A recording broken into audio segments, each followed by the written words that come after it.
بسم الله الرحمن الرحيم. اعوذ باللہ من الشیطان الرجیم، بسم اللہ الرحمن الرحیم، اللہم صلی علی محمد وآل محمد۔ مومنین کرام، 13 رجب المرجب کی رات بہت بہت مبارک ہو۔ آمد امیر کائنات علی ابن ابی طالب، امام المتقین، قاتل المشرکین، خلیفہ بلا فصل، زوج بطول، برادر رسول کی آمد ہے۔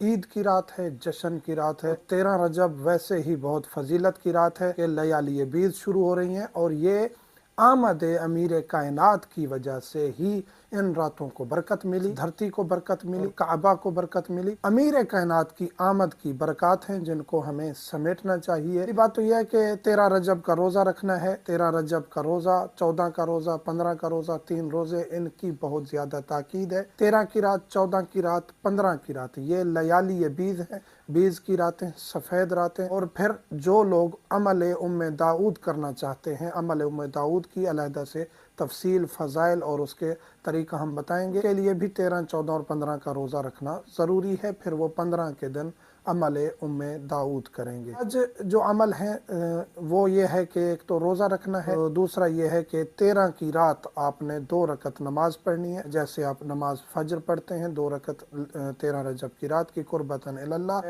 اسی طرح پھر 14 کی رات 4 رکعت پڑھنی ہے، 15 کی رات 6 پڑھنی ہے، تو 13 کی رات سے آپ نے سٹارٹ کر دینا ہے 2 رکعت نماز پڑھنی ہے۔ ان کا خاص طریقہ ہے وہ یہ ہے، ویسے عمومی جو 2 رکعت آپ ہدیہ کریں گے مولا امیر کائنات کو، وہ نارمل جو ہے وہ فجر کی نماز کی طرح ہے۔ یہ جو خاص نماز ہے 13، 14 اور 15 کی، 13 کی رات جو 2 رکعت ہے، اسی طرح 14 کی رات جو 4 رکعت ہے، اسی طرح 15 کی رات جو 6 رکعت ہے، ہر رکعت میں سورہ حمد کے بعد سورۃ یاسین، سورہ تبارک الملک اور سورۃ توحید پڑھنی ہے۔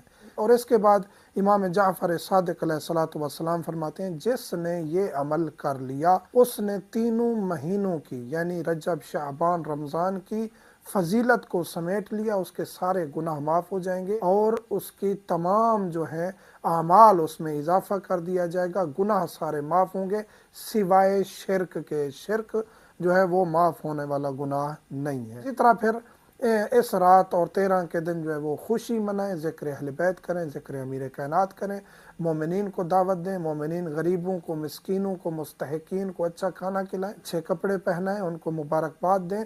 اس رات کی بھی بہت فضیلت ہے اور اس دن کی بھی، 13 کے دن کے بھی بہت بڑے فضائل ہیں۔ تو 13 کی رات کو جو ہے اعمال کی ابتدا کر دینی چاہیے، اور یہ عمل بھی کریں۔ 2 رکعت 13 کی رات، 4 رکعت جو ہے وہ 14 کی رات، اور 6 رکعت جو ہے وہ 2 کر کے پڑھنی ہے، چاہے وہ 4 ہوں یا 6 ہوں، 2 کر کے۔ طریقہ یہی ہے کہ ہر رکعت میں سورۃ یاسین، حمد پڑھنے کے بعد سورۃ یاسین، سورہ تبارک الملک اور سورۃ توحید پڑھنی ہے۔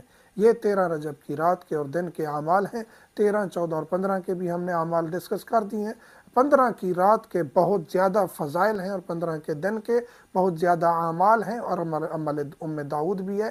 اس کی انشاءاللہ نیکسٹ لیکچر میں آج ہی یا انشاءاللہ کل تک وہ اپلوڈ کر دیں گے۔ ان کو ایک دفعہ پھر سے بہت بہت مبارکباد۔